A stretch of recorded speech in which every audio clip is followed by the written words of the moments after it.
Alhamdulillah Rabbil Alameen. Wassalatu wassalamu ala khairul mursaleen. Muhammadin al-Nabi al-Ummi wa ala alihi wa sahbihi ajma'in. Amma ba'd. يقول الله تعالى في القرآن الكريم إن الله وملائكته يصلون على النبي يا أيها الذين آمنوا صلوا عليه وسلموا تسليما اللهم صل على سيدنا مولانا محمد صلى الله عليه وسلم يا أيها الذين آمنوا اتقوا الله حق تقاته ولا تموتون إلا وأنتم مسلمون. O you believe, fear Allah as He should be feared and do not die except in a state of Islam. Inna Allah yahmaru bil adli wal ihsani wa ita'i dhil qurba wa yanha anil fashai wal munkari wal baghi ya'idhukum la'alakum tadhakkarun. Allah commands justice, the doing of good, and liberality to kith and kin. He forbids all shameful deeds and injustice. He instructs you that you may receive admonition. Alhamdulillahi Rabbil Alameen. Well, tonight is just mainly kind of an overview. Also, the main thing we wanted to do was to structure our where we would go tomorrow. And what we can do is, you think you could call the brother that we go out with most of the time? Okay, we'll go over to Dar al-Hijra. We haven't been over there in maybe a couple of months or so. So we'll go over there. And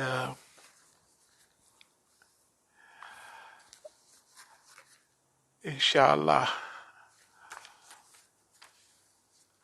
Some of the things we want to talk about is a lot of, what did we call this, historical something or other?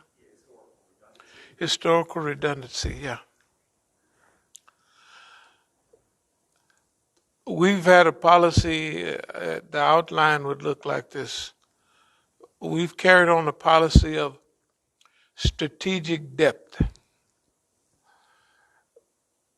That means we've been carrying on a policy that have depth and gravity to it, but it's encapsulated in a grand strategy, a comprehensive strategy. To carry out that type of strategy, you need a lot of foresight, insight. You have to have stickability, the ability to implement the things that you want to do, and the ability to hold on to that strategy over a long period of time. It's like having a goal or a destiny laid out on a journey across the ocean, and the winds and the waves will always be blowing against your vessel or vehicle, trying to affect or change its course. And you have to have the ability to, no matter how strong the winds are, no matter what the currents are, that you have the ability to constantly refocus, recalibrate. Where are we going? In other words, what is our destiny? And no matter if you have charts and maps that describe where the rocks are, the captain or the head of that vehicle has to have some skill in charting courses, in maneuverability, and they have to have,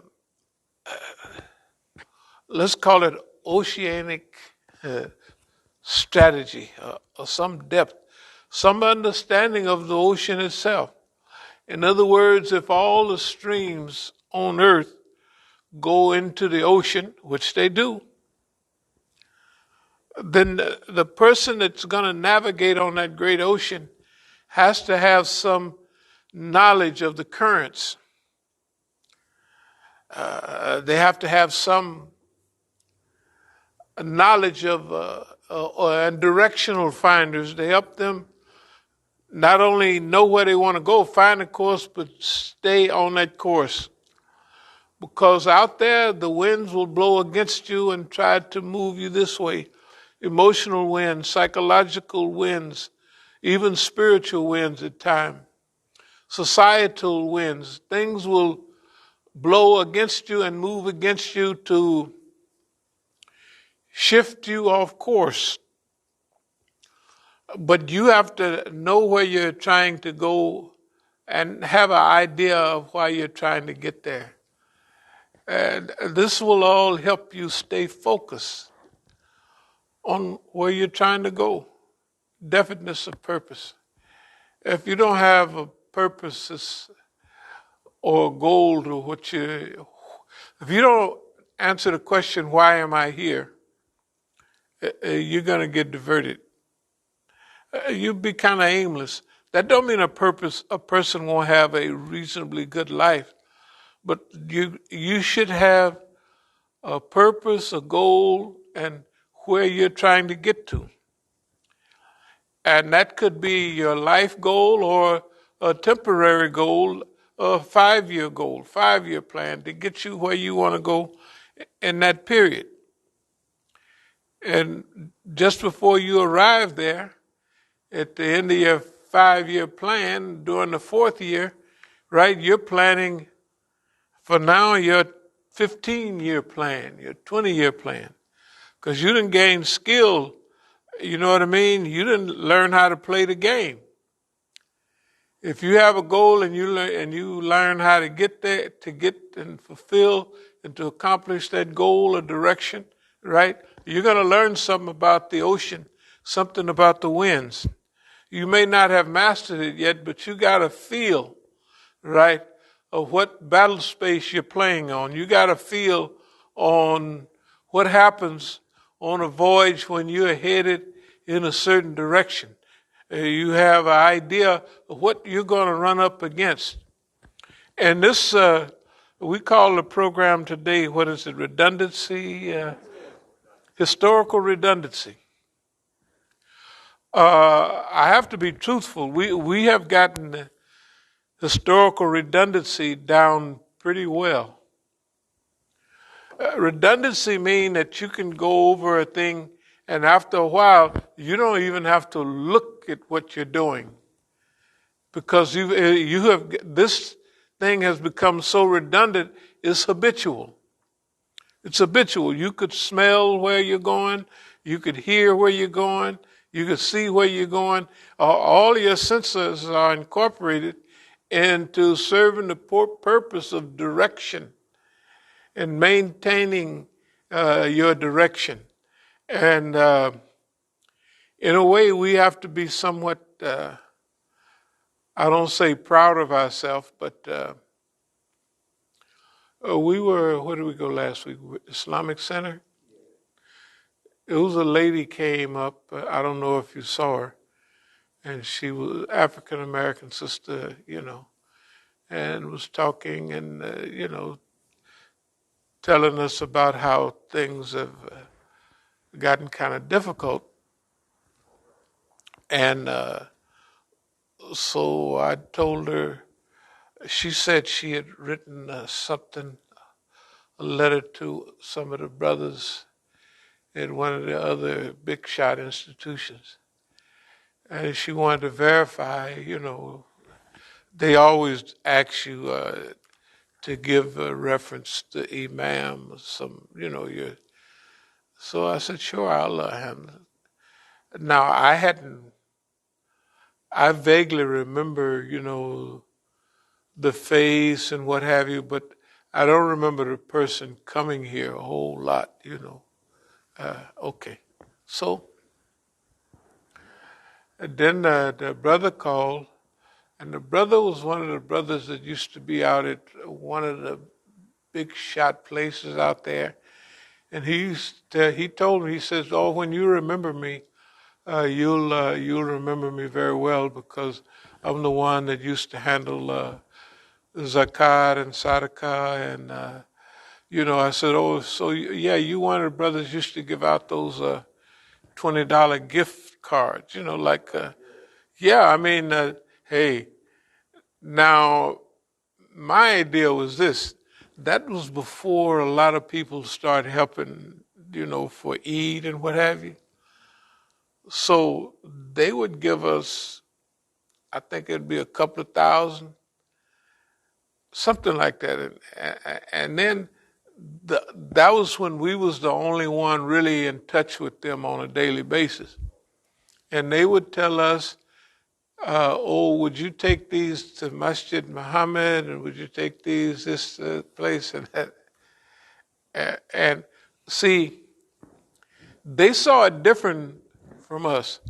I saw it as a $2,000 or a $4,000 gift, and I saw those certificates as a $20 bill. That's what they were, because you could go to Halalco and other places that took them, and you could get.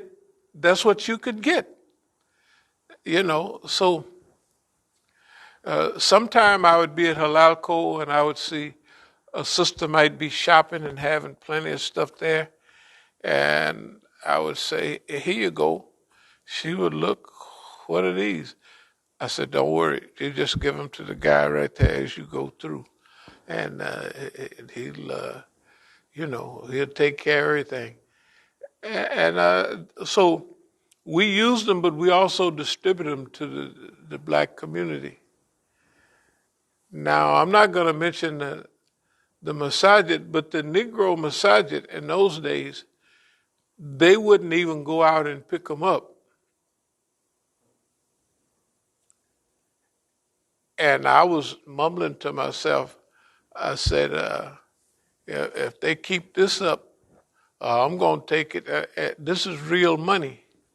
And we'll have just a wonderful Eid. If they don't want them.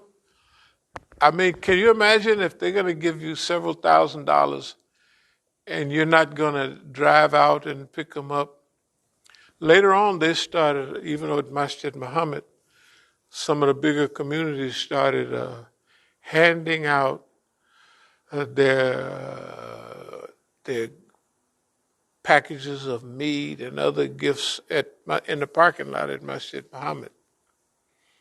And of course, they kind of knew who we were, and everybody been knowing for years, don't be around us too much, And I said that to say that the brothers that have written a check for the lady that was over at the Islamic Center last week, we had an appointment. The brothers was going to come out here this Sunday, and they were going to, first they was going to send it to it, and they said, well, we'll come on out, and they had the idea about talking with me about whatever, was in the air. But they just called back an hour or so ago and said to me clearly that they couldn't make it, that they'll put it in the mailbox. In other words, somebody got to them and called them to let them know, don't go out there messing with the brothers. And also, the brother was head of one of the zakat committees before, when he was out there, way out in the woods. And they didn't know it, but what they used to give us, to me, it was just like money. You remember them $20? Hey, some of the people, maybe they was arrogant, maybe they was shoot. Man, when I got that, and that was before people helped a lot with, we would put mostly our, money into buying what we for Eid and all that, which is fine because sometimes some brothers donated to help that. But I'm gonna tell you, I saw those gifts as $100. I mean, $20. To me, they was just like a $20 bill. And as I was just mentioning to the brother, sometime when I'd be out there, because they would hint to help the people out. So I would pass out some here, but I would keep enough for us to buy, things we needed. And so I said that to say that when we were over at the center the other day, the sister mentioned that, oh, I'm having certain things, and that I said, yeah, that's fine. And so the brother called me the other day, and then he called me back again today, and we set up a meeting this Sunday, either at 11 o'clock or at 3 o'clock. But he called back in a little while and said, oh, the head of the Zakat committee won't be able to be here. I said, oh, that's all of a sudden. Yeah, it was a sudden, all right. I said, yeah, that's fine. I kind of just smiled at, of course, we're talking on the phone, and whoever it was that overheard what we were saying, because that was part of the conversation went like this too. Well, do you know the lady, and do you? I said, well, I'll tell you the truth. I said, technically, I remember seeing the sister, but I don't know her like, and and even when I saw her, it had to be back a while because where you might have seen a face, but you can't put a date on it. It's been back there a while. So he asked me, well, should I? She said he told me some of the things that he had told her, and that he couldn't check them out, and they didn't add together. And he asked me what we did. I said, well, all the people that come to us are Negroes. I said, now I'm just telling you, I said 90% of them are full of jive. They're just full of jive. But that's not what Islam, we're not discerners of and listeners and smellers of where they come from, what they doing. I say anybody walk through the door, if we got the money, we help them. I said brothers from jail they would come here specifically. You remember years ago, people would come here. They would never come any other time. But if they came through that door and said, yeah, Imam Musa, I just got out of the penitentiary, I'd automatically go in my pocket and this is all I got, a couple hundred or whatever, and they all knew that. But they didn't want people to come by so much that they cut them guys out for coming, because those guys, usually they're going to be headed back the next week. So, they go back in a hurry. But I told the brother, I said, look, I said, we don't judge and we don't discern people. I said, if people come and we got it, we give it to them. It's not our job we don't even try. I said, but if I gave you a ballpark figure, I would think that probably most of them are kind of jiving. So I was just trying to go along with what we haven't found any concrete, you know what I mean? I said, hey, we don't do that. I said, we don't have no, you got to sign this paper committee or you got to, I said, we don't even do that. I said, and we don't, it's not our business. Because if we help somebody, uh, we're going to either get one blessing no matter what's going on. And that means maybe one big blessing. And the other thing is, shoot, we may get 10, 250. I don't want to stretch the hadith, but there's some hadith, they kind of weakish.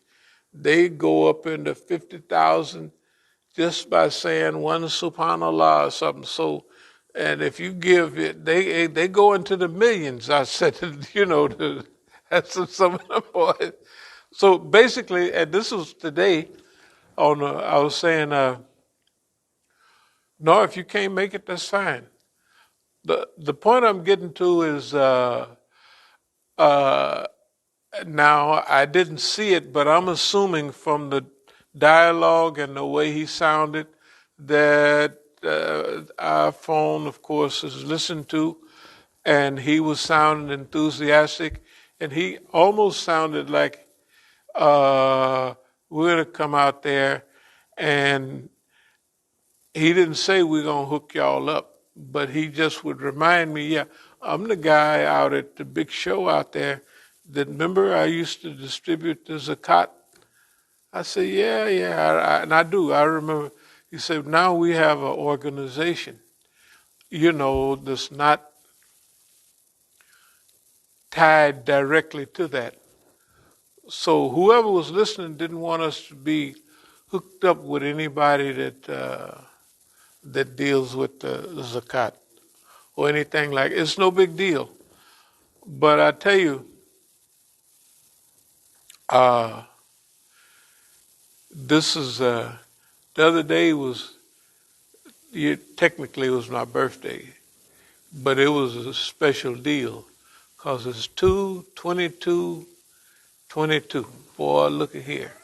And I'm 77. I ain't no more or nothing. But see, now this is all, 70. I know y'all know that's a complete number, and I don't want to get into it. But I could, if I wanted to get spooky, I could be floating around. Hey, man. So I was just sitting up the other day. I said, boy, look at here. And then a lot of people was calling, especially my family, and we was going over stuff, and they had a repetitive, we know what we was doing, and I said, of course you knew what you was doing, and then that's what we was doing. That's why, and I reminded her, I said, don't you remember that I said, my dua was answered because I asked Allah, oh Allah, keep them alive till they learn what's going on, because they was teenagers and even below that a little bit. I said, so that's what Allah did. I didn't ask for, you know what I mean? I didn't ask for anything other than that, and that's what I got. And I was saying, because I gave khutbah about that before, about 10 years ago. I said, shoot, y'all off parole and everything. And I said, you remember all you guys used to show me your photo albums? And everybody in your photo albums was dead. I said, that's what I prayed for. And, that goes back to I'm satisfied with Allah as Lord, with Muhammad sallallahu alaihi wasallam as the messenger of Allah, and Islam Medina. Like I can't go back and say, why they didn't get no Allah, why the niggas didn't get a Cadillac and didn't get this, right? Because I got exactly what I asked for. It would be ridiculous, right? To not be thankful and appreciative. I mean, I got exactly what I asked for. Because they young and, and they using, the system is using the same game on them that they using on me. I mean, they're not saying, well, these are poor little children, so I don't want to do that to them. No, they be wearing them out. So This is one of those times of extreme thankfulness and appreciative. And then the numbers game, like I said, 2, 22, 22. This ain't going to be like that for another 100 years or 50 or whatever it is. But that's a big deal. So I said, for me to catch this one, I just been tripping. And then it makes you think about the things that your community deal with. Man, just here in D.C., forget about Oakland. We done had so much shenanigans here that is unbelievable. I mean, and then you have to go through old notes to remember the stuff. I mean, you can't even remember all of it like in the front of your brain. It's like, have you ever done Ramadan, read the Quran and read all the tafsir and everything, and 3 or 4 tafsirs? Man, at the end of the month, your mind is, it's just really, but you can't remember all of that, but it's stored back there. It's stored, and sometimes you could bring it back, but like at the end of Ramadan, you just juiced up. You know what I mean? I mean, you right there just running around the bases over and over again and remembering and so this has been one of those special times, because technically this is a special time in our history as a community. You get used to the things that we have talked about.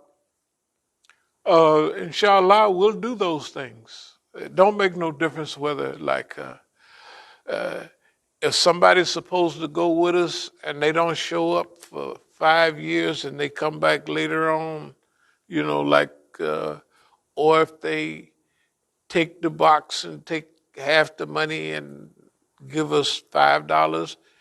Technically, this is a time when all of that doesn't make any difference. That's the time.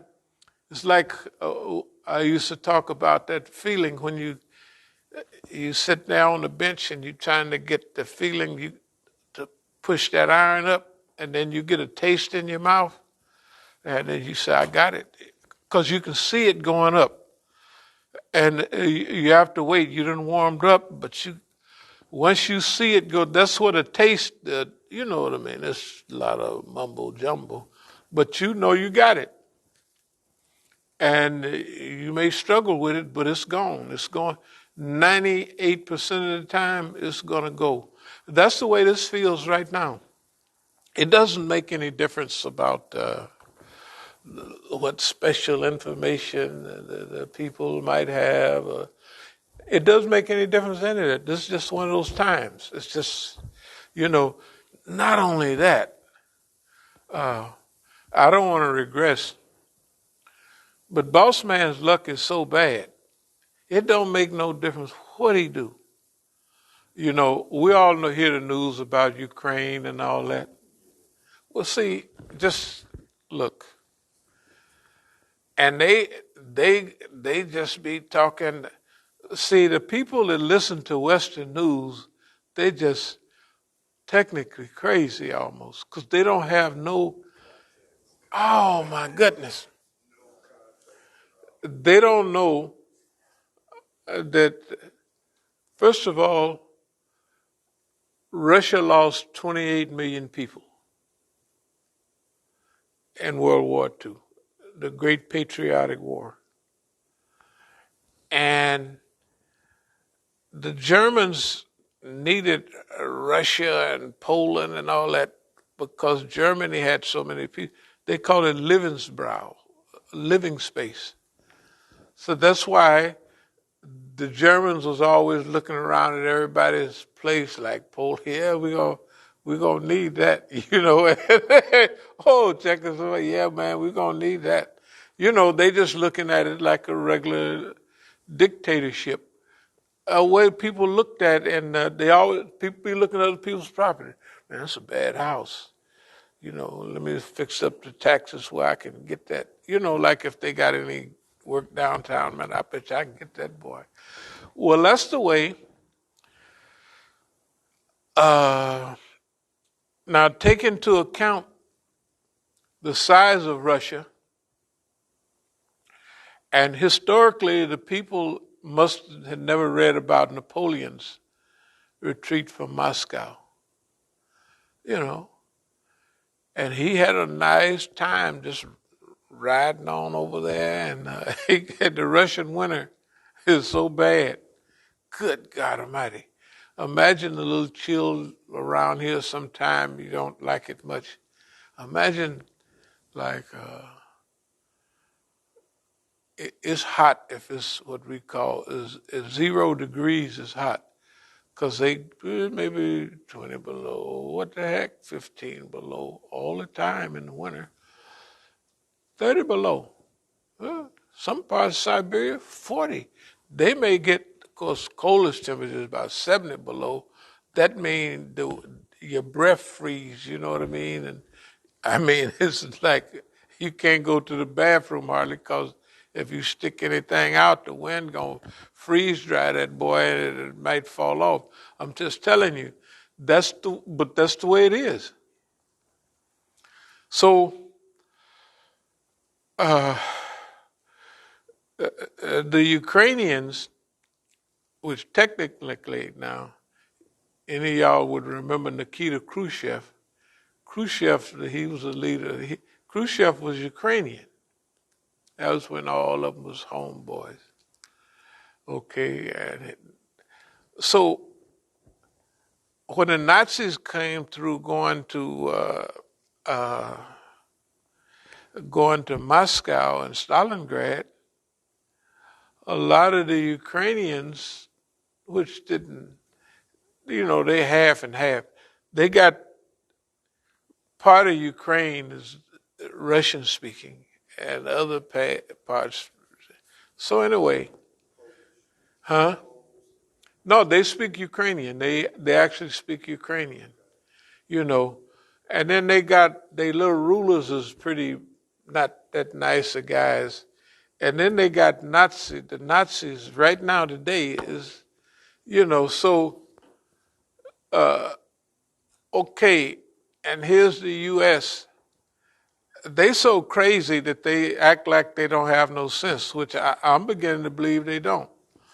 But no, can you imagine? Hey, in our patriotic war, that crew knocked us over and they killed 27, 28 million people. And then y'all was talking about opening the second front in 42, and it was 44. June, D-Day, June. 2.5 years later, y'all got all worked up, and now you ready to come over here. And in the meantime, Russians, now Stalin knew that because they knew, let them have the Germans. That's why the Germans, hey man, what is it? 5 out of 6 Germans? 5 out of 6 Germans that was killed in the war was killed by Russians. I mean, and so you could imagine now if they have a Cuban Missile Crisis over here and Kennedy want to blow up the world so that you can't be 90 miles away, supposing you want to move all the way over next door. And Stalin's whole thing about all that area, Poland way back over there and all that, Hungary, hey, so up until a few years ago, they had took all of that area and they kept it so anybody coming from Europe, they got to come through them first. That was their whole, because see, they can't look, if they hadn't had been invaded twice, big big invasions. And the last one was pretty serious, was even more superior than Napoleon. So if they want to keep or want to blow up the world because Russia going to put missiles in Cuba, Well, why would they be so upset if, now, not that the Americans lied, but they told Yeltsin that oh, we're not even going to come up nowhere close to y'all. We're going, this is what they said. The only thing is they didn't write it on paper, but everybody know that's what they said. So then they coming all the way up. Oh, you guys can join NATO. Oh, you can join too. And the Russians this time said, no, man, that's it. I'm sorry, we're not into that. We're just not into that. And they know that they're right. They know that the Russians is right. They say you can keep people way back there in your area, and then you want to move right next door to me, like it's okay. And Putin told him, no, you ain't doing nothing like that, man. We're not into that. And so that's what the little stuff is now. Now over here, they're hearing a whole different story. That's okay. Hey, the world is not playing by their rules. And they're not playing according to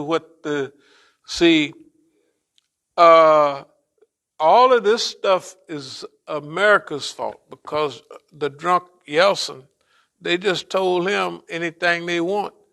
But Putin, man, is ex-KGB, all that stuff. And he said, no, y'all not doing that, man.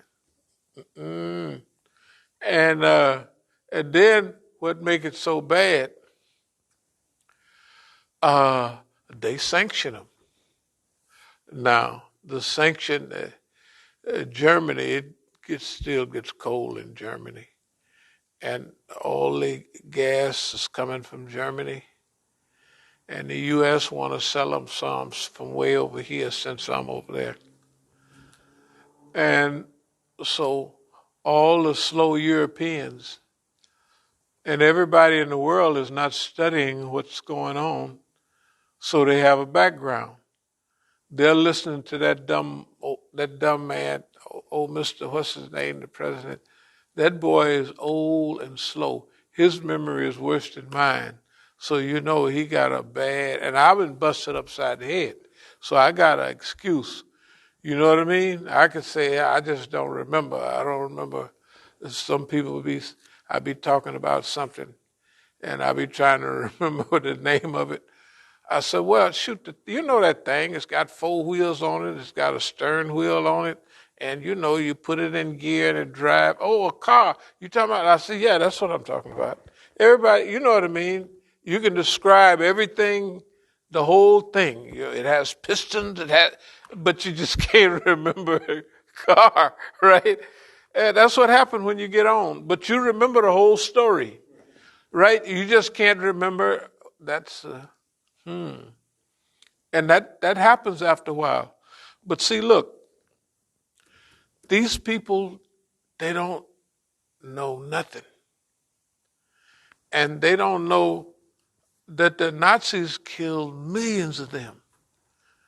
And then they over here let the Russians happily kill all the Nazis. Just let it run. Let them slaughter each other. And we'll stay over here. We'll come in at D-Day and just stroll around in France, not wasting time, but the Russians are coming, so we'll let them. The Russians took Berlin because the Germans, they wasn't giving it up without a fight. And this is the last day of the war, and they're still fighting. So the Americans they told Patton to just run around in circles, have a good time, but let the Russians get killed. And the Russians knew that. For that, they had to protect themselves from anything in the future. That's why their policy is what it is. They lost 27 or 28 million people. And so old dumb Yeltsin, or the drunk, that man, can you imagine a president of a country he can't even hold his head up, he's so drunk? Not some of the time, but all the time. He looks drunk, he sounds drunk, and he's a drunkard, off vodka of everything. Vodka you be drunk drinking vodka. You don't be, just a little stoned. You be drunk, drinking that stuff. You could it blows up. Man, I had some of that in some rum one time, and it was on the thing. I was down in South America, and I lit something around it, and that boy lifted up and floated across the table. I said, that's bad there, whatever that is. That is bad. I said, boy, it was some rum and vodka, and that boy just lifted up and floated across the table. I mean, you could tell the aerodynamics, something, the heat is getting under there, but it lifted up. And I was so high, I said, boy, that's serious. I mean, I didn't jump and so batting it to put it out. I just say, you be so high. I said, boy, that is bad. I just watched it. And they be drinking that all the time, They be drinking it. But anyway, the point is about the stuff we're hearing on the news. They're not hearing that the people in these areas want, the majority of them in parts of that area speak Russian. So they're all for it. The other guys, they just told them, hey, man, why don't y'all go home? That's why you don't hear about a lot of fighting and stuff like that. They say, hey, man, why don't y'all just go on home? And they say, hey, sure. What the heck? Because the president or whatever, he's a drunk and a liar and a thief. You know what I mean? I tell you what, that's why all that stuff about Ukraine was hooked up with what's the old president last go round? Trump and all that. Remember all those hearings, and they always bringing up Ukraine and who got money. Well, they just lie so much, And I was looking at the dumb Europeans last night, and they all trying to say, Well, just wait another 2 weeks, because oil prices, they back down now to 90 something, but they was up over $100. A barrel today in the morning. It was 105. And it's back down to, one of them is back down to 96. And the good oil, and the other one is down to 92. Okay, now, what does that do for Iran, our home folks and all that? They home free. It don't make no difference what happened. If you think they was buying oil from Iran under the table at $50 a barrel, imagine what they're going to do at $100 a barrel. And it acts like, see, when they take Russian oil off the line, the biggest supplier of oil in the world is Saudi Arabia and Russia. And Iran is number 3 or 4. Iran and Iraq are 3 and 4. Hey, man, see, and our home folks, they're forcing, we're going to sanction Russia, and we're going to sanction. And you see how they're starting fitna. They're trying to get Taiwan to turn flips so China can get mad. But you can see that China is playing it right. And they're trying to get everybody to waste their energy. Ain't nobody wasting their energy. Ain't nobody, the Chinese are not going to get diverted by Taiwan, and the Russians ain't going to let you come up next to them and live right next door to them with missiles that they can throw across the fence and burn you alive. They're not going to do it. And they got he's not a dictator. Seems like he's a nice guy now. He's been on our side. Dear Putin. I said, dear Putin, because, it don't look like the old days of Russia and the United States seem to be working hand in hand. What I mean is, if you have a country in Africa that's fighting colonialism, Uh, if you're moving toward a leftist type thing, then the Soviet Union would help you. And if the U.S. want to mess with you, they just say they'd help you, and you would either have to go to one side or the other. If you don't get help from one side or the other, you're going to get wiped out because they're going to help whoever your enemy is. The U.S. is going to help them. So if you don't get help from the Soviet Union, like Nicaragua, if you don't get help, they're going to be the Contras there, and then you're through. All right. Sometimes some of this stuff smell a little bit like that, but I don't. This time, I don't think so. It looks like this is semi-real because the global stakes are in place. They plan for this table is full this go round, and it's not any room for manipulation. In other words, China is not playing that game because they're really trying to get rid of China. They're mad at China because they helped China and the Chinamen. First it was Guo Feng, people don't remember him, but he was back after Chairman Mao. Then after that, Deng Xiaoping. Deng Xiaoping told him, hey man, just play the Chinese laundry man, oh bossy bossy. And that's what he did. But see, Deng Xiaoping, he told him, getting rich is glorious. It's good to get rich. Chairman Mao he's more egalitarian. So then what China wind up doing is kind of mixing them both together. And they came up with a wonderful formula. They've been had it a long time. Even the earliest discussion of it was socialism with Chinese characteristics. The first article amongst them was, I think, even back in '58, one of their specialists. But getting up to modern times, socialism with Chinese characteristics. Wasn't it funny when, after China got big and rich, they didn't want to become democratic? Now, I don't know if y'all remember, but we said that was what exactly China ain't going with them. And after they refused that, they just been mad ever since.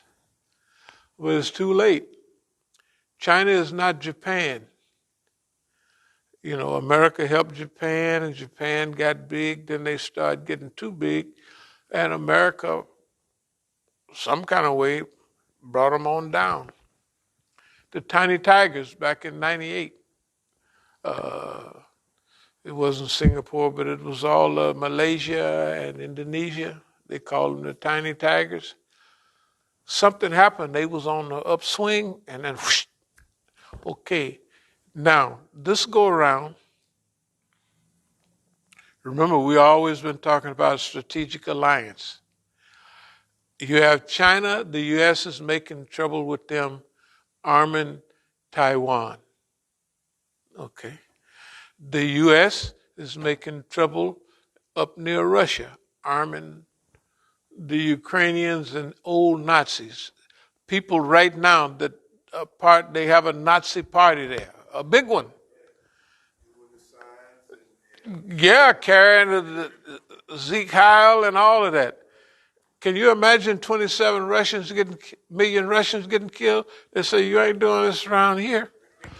You know what I mean? That's what they mean. Then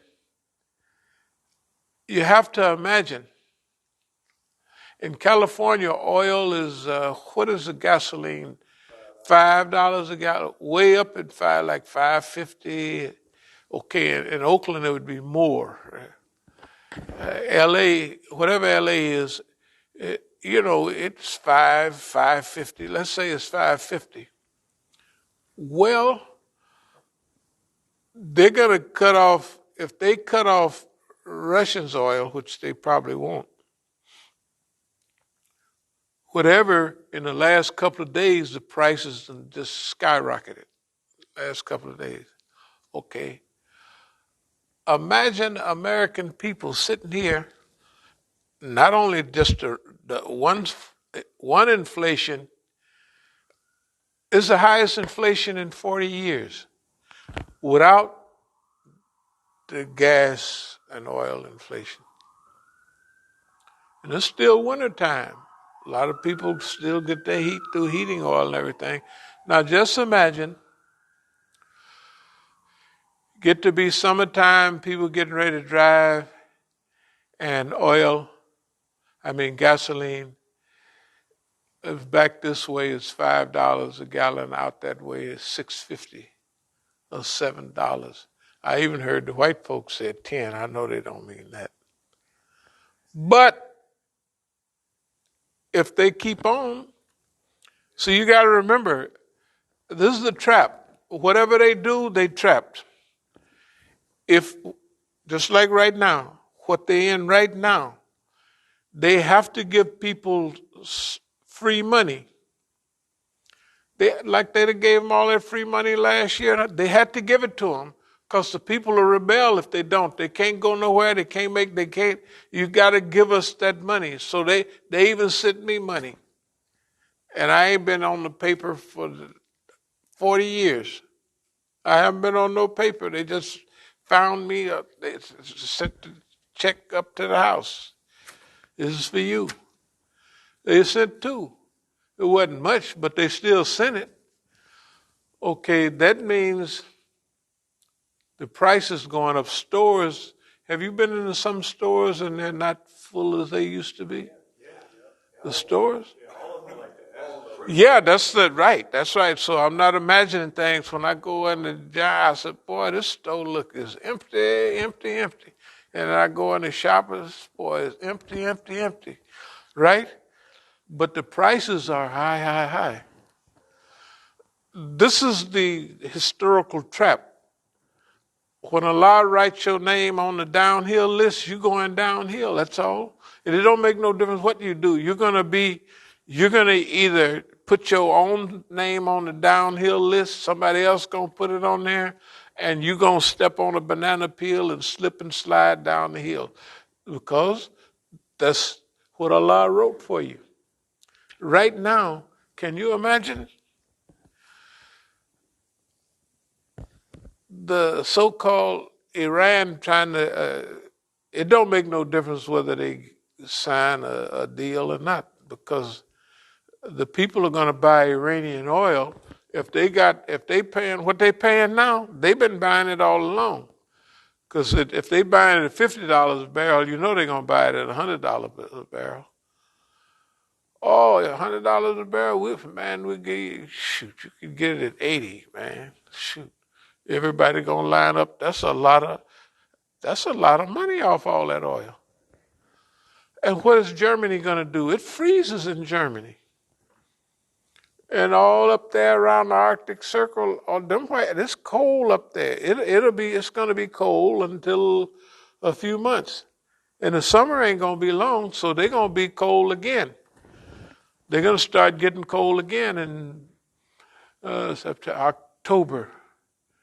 Especially when November comes, it's all over. They're going to be freezing to death.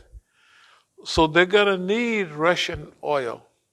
They're going to need Russian, that gas, that heating gas. They're going to need all of that. And they can't, and people are not prepared to pay prices for either Saudi petroleum that helps, the sanctions.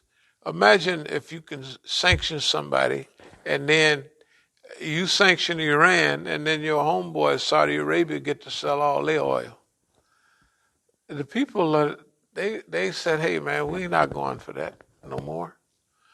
Okay, anyway, here we are right in the middle of all of this. And what are we calling this? Historical redundancy. Historical redundancy. We're right here in the middle of this. And all of this is affecting us too. Just like we said, the people was going to come out Sunday and and be hanging around and deliver a little something for the lady. Now I thought they probably might hook us up a little bit too, but they just called some boss man, Junior, called them and said, just cancel that. I said, so what's the reason? I said, okay, fine. That means Mr. So-and-so won't be, he's going to be, well, when is he going to get back? He may get back a week from Tuesday, 5 months or something like that. I said, yeah, that sounds just about right. That means they didn't got a call. But at the same time, I'll try to wrap this up. Dear believers, everything is headed in the right direction. Not only overseas, but right here. And everything that is happening, it adds to pushing things in our direction. If the U.S. want to attack China, and the U.S. want to attack Russia, and the United States want to attack Iran, and the United States attacking Syria, and Saudi Arabia is attacking Yemen, and all of them are trying to isolate Venezuela, and on and on and on. And there's a few more in the mix. Well, they already done pushed them together. So that means Iran has got two big protectors right there, physical protectors, and they bad as they can get. Just imagine, you got two big monsters looking out for you, and they on the way up, and the other people is together, they on the way down. Europe and America is on the way down. I don't know, America is, it's really sad because all the young people are sad. They're not optimistic about the future. They sad. I mean, when they get, can you imagine you get started in life and you owe, let's say 50,000, or don't be a doctor, you're going to owe 100,000 plus, way plus, right? Because that's 8 years at least. People used to gather all kind of stuff together, and they'd give you a grub stake. They'd give you getting married, we getting you started, we help you with a house, we help you get started off running, Now you got lead boots on, anchors on you, on your feet to move along. And then they said that you go move along in life. And the people that's borrowing all the money, putting you in debt, is the older people that used to help you. But they went south, and now they don't care about young people anymore. And this is the first generation that say, Dad, I don't want to have no children. They talk crazy. They talking about themselves, They don't appreciate nothing. And they'll say, look at y'all. Are y'all just thinking about us all the time, worrying about us? And they see little pictures when you got just a proud face with a little baby, and they say, shoot, ain't nobody, I wouldn't be sitting there holding no little old baby. Soon as they get old enough, gonna start cussing you out and stuff like that. Which that's what young people do now. Why? Because the old people done stole everything, right? And the old, both the young and the old that used to like each other, they don't want to have nothing to do with each other. Why? Because the old people, they want to borrow more, and you be in debt. Can you imagine the debt? Nobody can pay U.S. debt back. It's too much. They can't pay that back. They're going to have to just default and tell the Zionists, hey, that's it, home. We just start all over, man, because ain't nobody can pay to pay you all of that, plus the dumb bank. Eventually these white folks will be saying, bump the bank. We just burn it all down, burn all the records, start scratch. They say you give them a chance to start from scratch. What about us? You know what I mean? We want a fresh start. We want to wipe the slate clean. I can see that in the future. That's what people might say. Hey, man, that's it. Wipe it clean, man. Wipe it clean, and then we'll laugh and talk with you. But we're not gonna pay, $1 zillion. Y'all done borrowed all the money and partied, and then we're gonna pay for that. No, we're not gonna do that. And that's why the young people are pessimistic.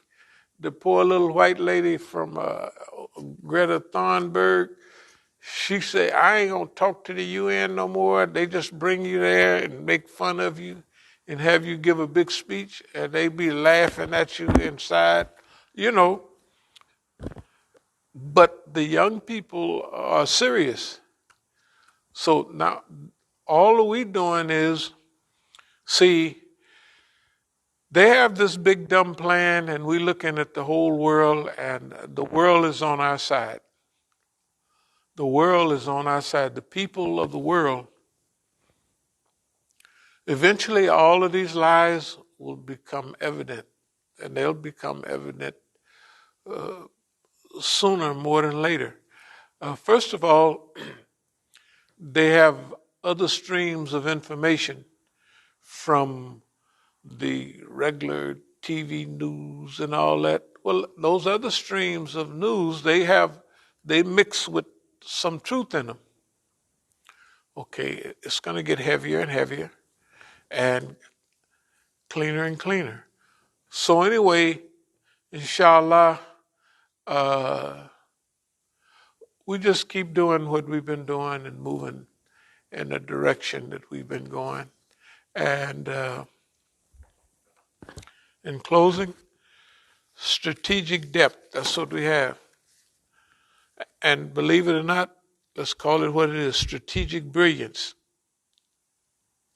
That's what we have. We have strategic brilliance. It has to be brilliant.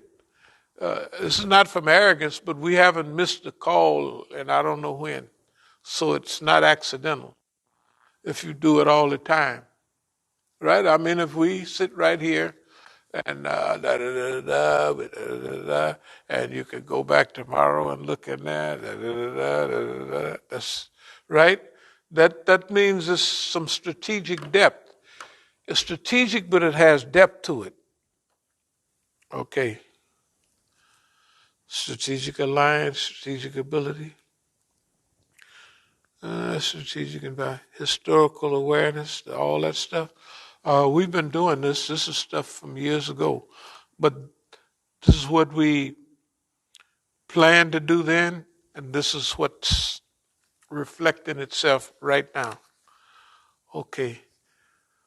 So, I guess tomorrow, okay, would you be able to do the khutbah tomorrow here? And we'll go out, we go out to Dar al-Hijra tomorrow. Yeah. What time they start out there? I believe the first one is 11. Let me confirm.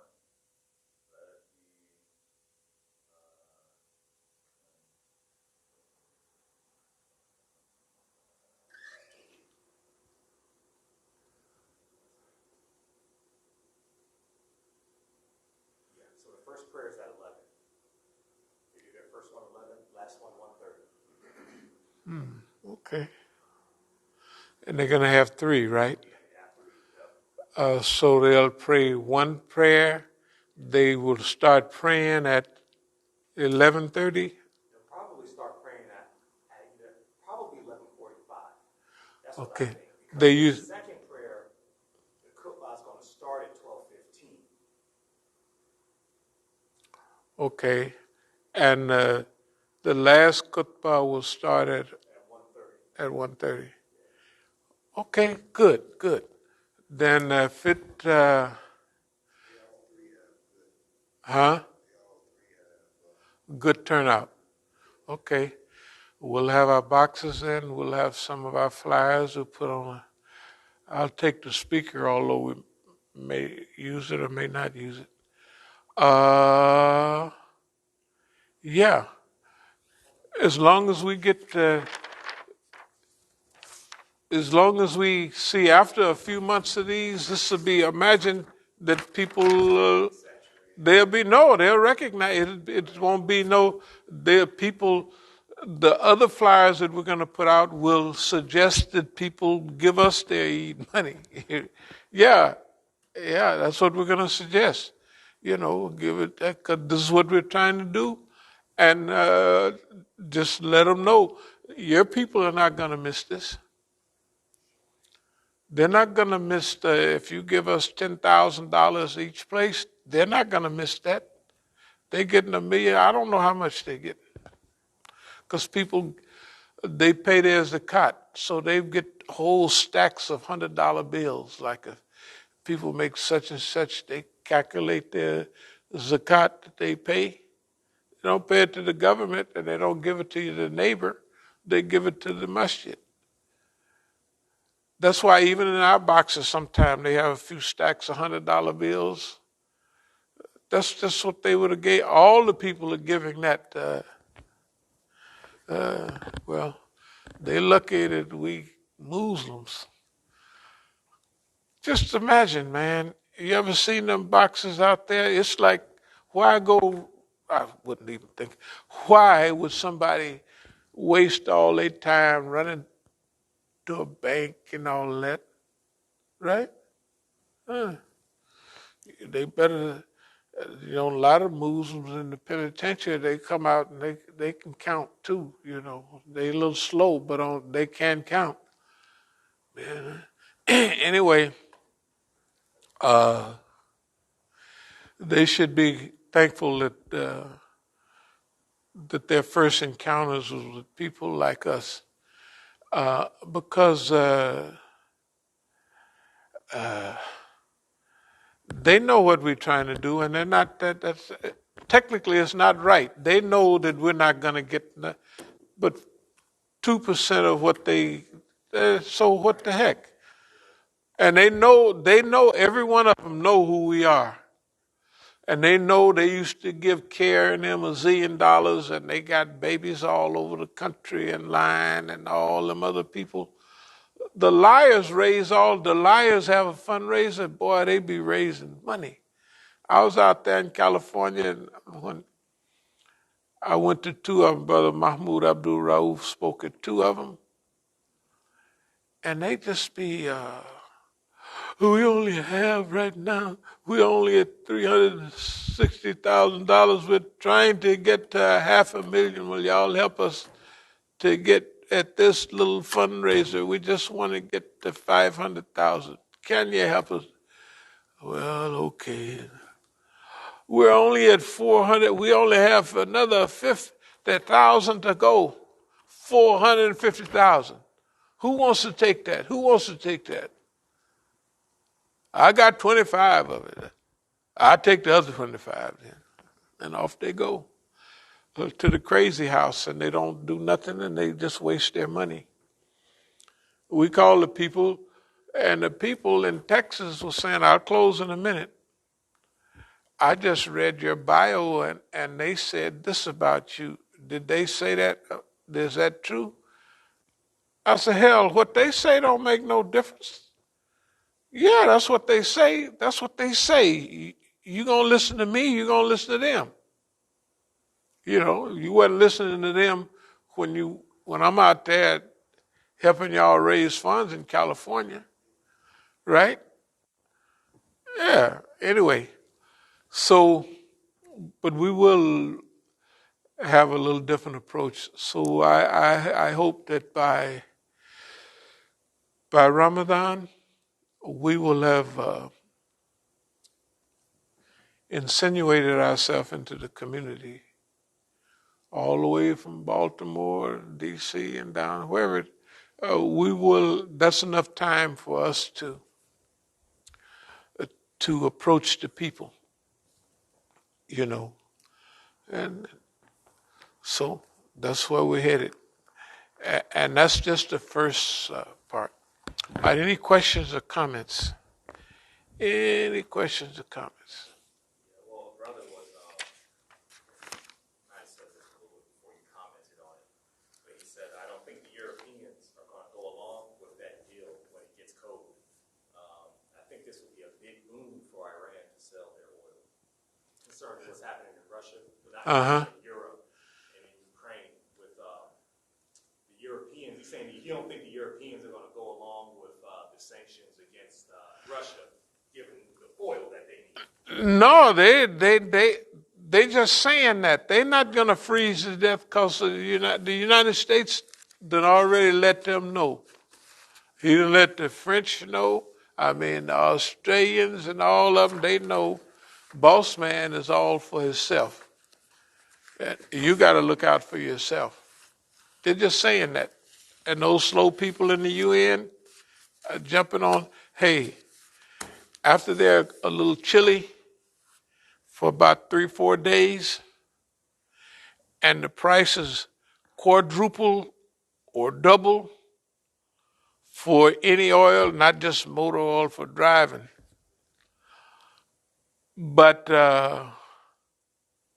hey, man, they gonna forget about that. But see, that's the way Allah works. All of that stuff is the greed.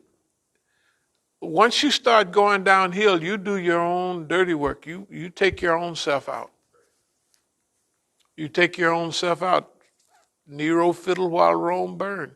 It's probably a metaphor, but that means he was right there, he was alive, and he didn't know what to do. He might as well have been fiddling while the whole thing, and that's the way America is.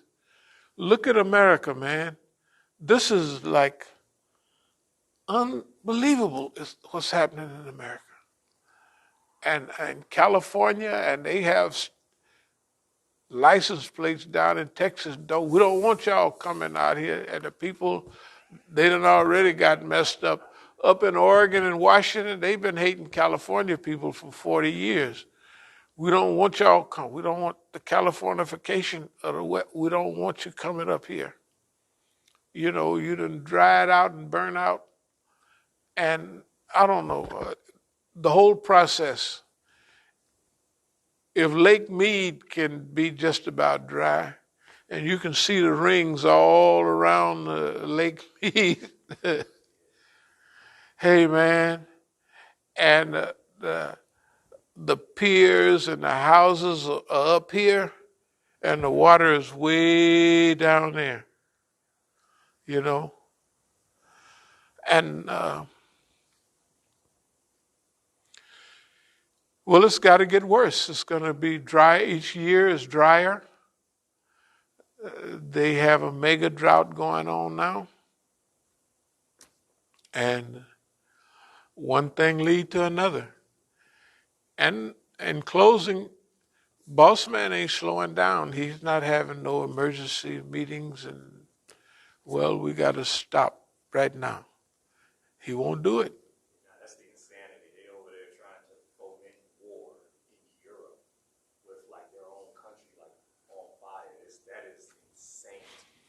Inflation, all types of just whole issues, and they over across the Atlantic. But that's what they're doing over there is take the people's mind off their problems here. Right, yeah. That's the trick. Yeah. And they won't stop. They won't stop and say, no more tricks. We're not doing that. We're going to go after real problems, and we're going to solve them. We're not going to throw up some magic dust in the air, you know what I mean, and light it, and poof, it's going to distract everybody. They study technology, and they keep using it and keep using it. That's what makes sure that they got to die, huh? It keeps working. It keeps working, but it's keep taking them down. See, you got to remember, they're not, anyway, it's a long story. So are there any more questions? Just a lot of happy birthdays. A lot of happy birthdays. Oh, well, alhamdulillah. Well, I had a nice birthday, especially with them numbers, 2, 2, 2, 22, 22. And then 77. Yeah, I ain't spooky or nothing. But, I do remember, man, what that mean. I'll close with this. Because head chopping day was supposed to come June June the, June the 6th, 1966. That was 6666. Good God Almighty. Man, the brothers was lined up. Everybody had their stuff. They was ready to go. They was ready to go. Excuse me a second. Assalamu alaikum. Walaikum assalam. Are you still in class? Yes, I am. Okay. Have a nice class then. Okay, alhamdulillah. So anyway, can you imagine the Negroes in those days was really spooky. So on June the 6th, 1966, that was head chopping day. That's when the last day, that's it. The sixes all line up, man. The Negroes were standing at the gate with their bundles of clothes. They was ready to go, and it didn't happen. So, but June the 6th, 1966, man, 6666. That was it. They knew it had to happen because the Lamb said it was. But anyway, it didn't go off like he said, But, there were Negroes that actually technically, since they were supposed to believe it, they believed it, and it made sense, 666. And then they could hook up some kind of way. I'm going to close, but boy, the ministers could really hook up. I remember even in the modern times when Henry Kissinger they had ways they could hook up. They get on the blackboard and they could show you how 666 and Henry Kissinger. I said, boy, that is really, so I know it's jive, but I said, that is really good. Because 666, the number of the beast, the number of the man. And it's almost like that now that you can't, without the number of the beast, the credit card and all that, right? Hey, you can't do nothing, But anyway, so are there any more questions or comments? So we'll be ready tomorrow. I assume that if they're going to